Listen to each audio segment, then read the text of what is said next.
오늘 창세기 5장의 내용은요. 본문에 족보에 대한 이야기가 기록되어 있습니다. 1절부터 5절에 보면요. 인류의 조상인 아담의 일대기를 기록하고 있고요. 6절부터 8절은 하나님의 문화를 이어간 셋의 일대기를 기록하고 있습니다. 또 9절부터 11절은 에노스의 일대기고요. 12절부터 14절은 게난, 또 15절부터 17절은 마할랄렐, 그 다음에 18절부터 20절은 아렛, 그 다음에 21절부터 24절은 하나님과 동행한 에녹의 일대기를 기록하고 있습니다. 또 25절부터 27절은 오래 산 무두셀라에 대한 이야기고요. 28절부터 31절은 라멕이고요. 마지막 32절은요. 노아와 세 아들에 대한 이야기입니다. 우리가 이 족보를, 성경에 나와 있는 이 족보를 볼 때는요. 왜 적었는지, 또 누가 적었는지, 무엇을 위해서 적었는지를 좀 볼 필요가 있어요. 오늘 이 본문을 통해서 좀 우리가 살펴볼 내용이 있어요. 그게 바로 뭐냐면 성도는 신앙의 족보를 이어가야 한다는 겁니다. 기억을 좀 하시기를 바랍니다. 우리는요, 내가 예수님 믿고 구원받고 하나님의 자녀 되는 것이 중요하다고 생각을 합니다.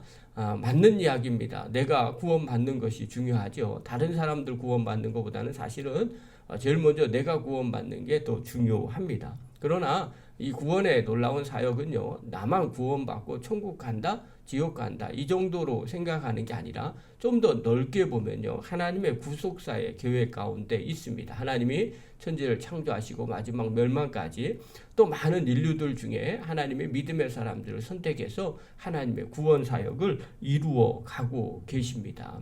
그래서 우리가 내가 구원받았다는 건 그냥 내가 구원받아서 천국 백성 되었다라는 것에서 머무르는 것이 아니라 하나님의 이 놀라운 구원 사역의 한 부분, 일익을 담당하고 있다라고 생각을 하셔야 됩니다.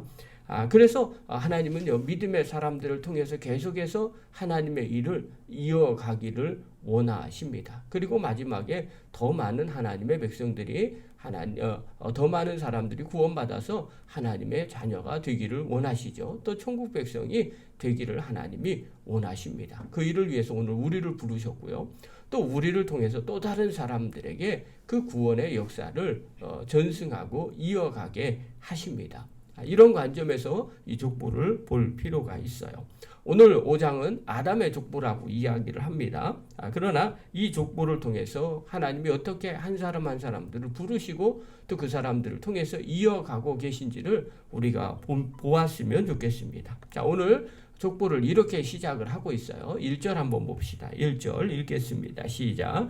이것은 아담의 계보를 적은 책이니라. 하나님이 사람을 창조하실 때 하나님의 모양대로 지으시되. 자, 먼저 선언을 하고 있죠. 이것은 아담의 계보라고 이야기를 합니다. 자, 아담으로부터 이어진 계보들을 말하는 거죠. 그러나 이 족보는요, 우리가 조선시대 때 옛날에 가정에서 갖고 있는 그 족보들이 있잖아요. 모든 시의 모든 가족의 이름을 전부 다 기록해 놓고 있는 것이 아닙니다. 필요한 사람들의 이름만 전부 다 기록을 해 놓고 있는 거죠. 자, 그런데 시작을 어떻게 하느냐? 하나님이 사람을 창조하실 때 하나님의 모양대로 지으셨다. 이렇게 말합니다. 즉, 하나님의 형상대로 지음받은 존재가 아담이라는 거죠. 그리고 그 이후에 이어져 내려오는 사람들도 모두가 다 하나님의 형상대로 지음받은 존재라는 겁니다. 왜 이렇게 앞에 서두에 이것을 기록을 하고 있는가? 이유는 다른 게 아닙니다. 정체성을 분명하게 하라는 겁니다. 성도가 누구냐? 하나님의 사람들이 누구냐? 하나님의 형상을 닮은 사람들이라는 겁니다. 이것을 먼저 기억을 하라는 거죠. 그래서 하나님의 형상을 닮은 아담이 하나님의 형상을 닮은 셋을 낳게 됩니다. 3절 한번 보십시오. 우리 한번 읽겠습니다. 시작. 아담은 130세에 자기의 모양 곧 자기의 형상과 같은 아들을 낳아 이름을 셋이라 하였고. 여기서도 똑같이 뭐라고 얘기해요? 자기의 모양 곧 자기의 형상과 같은 아들을 낳았다. 이렇게 표현합니다. 이것은 하나님의 형상대로 만들어진 아담, 그리고 그의 모양, 그리고 그 모습 그대로 만들어진 그것을 갖고 태어난 셋을 이야기를 하고 있는 겁니다. 즉 하나님의 형상이 파괴되지 아니한 또 다른 사람들, 하나님의 형상을 닮아가는 또 다른 사람 셋을 낳았다는 겁니다. 어떻게 하나님의 형상을 계속해서 닮아갈 수 있겠어요? 우리 안에 성령님이 거하시면, 또 우리가 하나님과 친밀한 교제를 나누면 당연히 우리가 하나님의 형상을 닮아가는 사람들이 됩니다. 여러분, 이것은요, 이런 하나님의 형상을 닮아가는 사람들을 통해서 하나님은 구원 사역을 계속해서 이루어 가고 계신다는 겁니다. 계속해서 또 단어를 하나 더 볼게요. 22절 한번 보십시다. 22절 읽겠습니다. 시작. 무드셀라를 낳은 후 300년을 하나님과 동행하며 자녀들을 낳았으며, 특별히 무드셀라를 표현을 합니다. 300년과 하나님과 동행하면서 자녀를 낳았다. 하나님과 동행하는 사람들이 누굴까 생각을 해볼 필요가 있겠죠. 하나님의 형상을 닮은 사람들이 하나님과 동행하게 되는 거죠. 우리가 이런 고백을 합니다. 내가 주님 닮기를 원합니다. 내가 주님과 동행하고 주님과 친밀한 관계를 맺기를 원합니다. 이렇게 기도하는 분들이 의외로 많이 계십니다. 아니, 믿는 사람들은 다 그런 고백을 하죠. 그러나 우리가 다시 한번 생각해 보면 너무 쉬울 것 같아요. 하나님이 도대체 어떤 사람과 함께하기를 원하시는가 라고 생각을 해보면 쉽습니다. 사람들은요, 다 자기 성향과 비슷한 사람들과 만나는 걸 즐거워합니다. 반대되는 사람을 만나면요, 되게 에너지를 쓰게 되고 피곤하게 되죠. 우리가 죄악 가운데 있고 또 우리가 하나님의 속성과 다른 삶을 살면 하나님이 우리와 함께하기가 쉽지 않습니다. 마찬가지입니다. 그러므로 하나님과 닮아가려면 우리가 어떻게 해야 되는가? 하나님의 형상을 늘 생각하고 그분의 형상대로 살아가야 되죠. 그런 모양으로 보면 무드셀라는요, 하나님의 형상을 닮은 사람이었죠. 그러니까 300년 동안 하나님과 동행하는 은혜가 있게 되는 겁니다. 또 24절에 보면 에녹에 대해서 나옵니다. 뭐라고 얘기하느냐? 에녹이 하나님과 동행하였더니 하나님이 그를 데려가심으로 세상에 있지 아니하였더라. 이렇게 말합니다. 에녹도 똑같이 하나님과 동행을 하는 거죠. 어떻게 동행했을까? 생각을 해보면 좋죠. 하나님의 형상을 닮은 사람이기 때문에 하나님과 동행하게 됩니다. 이 사람은 하나님이 아예 그를 데려가시는 그런 은혜가 있게 되죠. 또 그리고 맨 마지막에 노아를 이야기를 합니다. 29절 우리 한번 읽겠습니다. 시작. 이름을 노아라 하여 이르되 여호와께서 땅을 저주하심으로 수고롭게 일하는 우리를 이 아들이 아니하리라 하였더라. 특별히 노아에 대해서 평가를 성경은 기록을 하는데요. 노아는 좀 더 많이 기록을 합니다. 하나님께서 땅을 저주하십니다. 그래서 마지막에 물로 심판을 하시죠. 노아의 홍수를 통해서 심판하십니다. 그런데 그 심판 가운데서 하나님께서 또 사람들이 어떻게 은혜를 입느냐? 노아를 통해서 이 아들이 아니하게 한다고 말합니다. 이것은 위로를 얻을 것이라는 뜻입니다. 그래서 노아를 통해서 위로를 얻습니다. 어떻게 위로를 얻을까요? 이 노아 당대의 하나님의 말씀대로 순종했던 이 사람을 통해서 구원함을 받게 된다는 거죠. 자, 그러면 결국 이 족보는 5장에 아담의 족보라고 표현하지만 사실은 아담 이후에 하나님의 형상을 닮은 셋과 에노스 이후에 신앙의 계보라고 설명을 하고 보는 것이 훨씬 낫습니다. 이 계보가 의미하는 바가 바로 이겁니다. 우리도 하나님의 형상을 닮은 신앙인의 계보에 들어가야 되죠. 또 하나님이 이런 사람들을 통해서 하나님이 구원의 역사를 이루어 가고 계신다는 겁니다. 사랑하는 성도 여러분, 우리가 늘 성경을 보고 또 인생을 바라볼 때 하나님이 어떤 사람을 통해서 이루어 가시는지 신앙의 계보를 볼 필요가 있어요.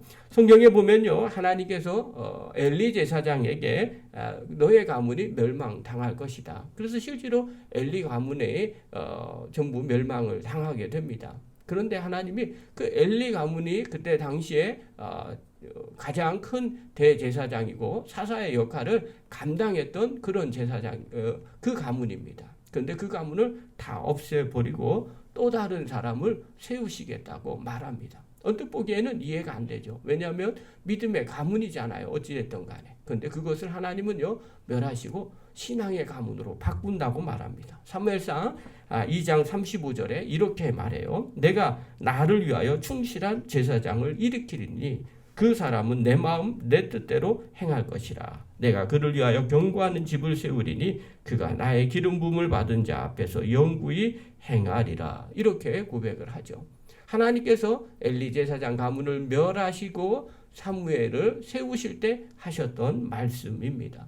아무리 육적으로 제사장 가문이라 할지라도 믿음의 가문, 또 하나님 마음, 하나님의 뜻대로 구하는 그 제사장을 하나님이 세우신다는 겁니다. 그리고 그를 통해서 계속해서 구원의 역사를 이루어 가신다고 약속하시고요. 또 지금까지 그렇게 이루어지고 있습니다. 또 사도 바울도 마찬가지입니다. 사도 바울도요, 또 다른 제자들에게 당부를 하는 게 디모데후서 2장 2절에 나옵니다. 뭐라고 얘기하느냐? 또 내가 많은 증인 앞에서 내게 들은 말을 충성된 사람들에게 부탁하라. 그들이 또 다른 사람들을 가르칠 수 있으리라. 또 다른 사람들에게 이 신앙을 전수하라는 겁니다. 그리고 그가 증인의 삶을 계속해서 살 수 있게 하라고 말합니다. 여러분, 어떻게 증인의 삶을 살아갈 수 있겠어요? 그것은 보고 배워야 가능한 겁니다. 그래서 그의 신앙이 전승이 돼야 되죠. 그 사람이 하나님의 형상을 닮은 성령 충만한 사람, 그리고 하나님의 뜻을 이루는 사람들만이 전승을 계승할 수 있게 됩니다.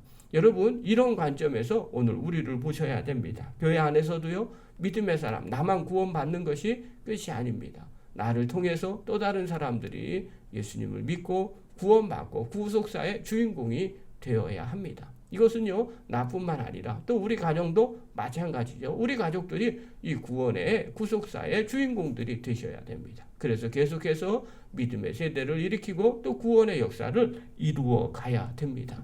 구체적으로 어떻게 해야 될까요? 교회 안에서는요, 먼저 믿은 사람들이 신앙의 본을 보여야 됩니다. 그리고 그것을 또 다른 사람들이 보고 배우고 또 그것을 또 다른 사람들에게 전승해 가야 되겠죠. 가정에서도 마찬가지고요. 자녀들이 신앙을 배우고 또 전승하는 그 은혜가 있어야 됩니다. 그것을 위해서 날마다 기도하십시오. 내가 먼저 구원받았다는 것, 거기서 머무르는 것이 아니라 날마다 하나님의 형상을 닮은 성도들이 돼야 됩니다. 그리고 그것을 또 다른 성도들이 하나님의 형상을 닮은 성도들이 되어서 하나님의 일을, 주님 오실 그날까지 그 일을 계속해서 전승하는 것, 이것이 신앙의 족보입니다. 저와 여러분이 그런 신앙의 족보를 이어가는 믿음의 종들이 되기를 간절히 축원합니다.